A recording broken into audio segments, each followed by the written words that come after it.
Line voltage and control voltage determine how a blower fan gets power and when it actually runs. Line voltage is the main power supply that drives the motor and provides the current and torque needed for rotation. Control voltage is a low power signal that tells a relay, contactor, or electronic controller to connect the line voltage to the motor. For single-speed motors, the control circuit simply supplies a switched hot to the motor, so when the control tells it to run, the motor sees full line voltage directly.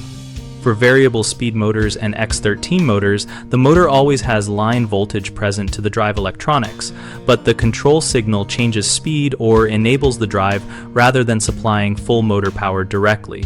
When testing, measure line voltage at the motor terminals to confirm power is available, and then measure control voltage at the control input to confirm the drive or relay is being commanded.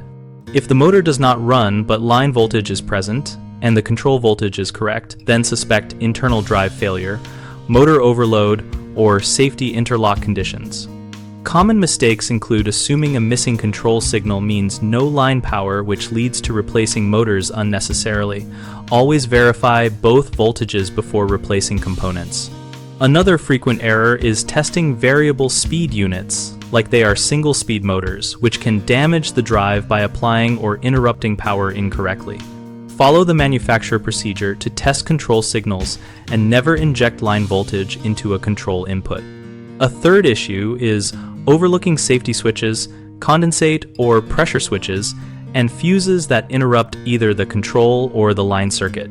Check each interlock in series and replace blown fuses and reset tripped safety devices before declaring the motor faulty. We built bighomeprojects.com to help homeowners connect with local contractors and learn practical troubleshooting steps like these.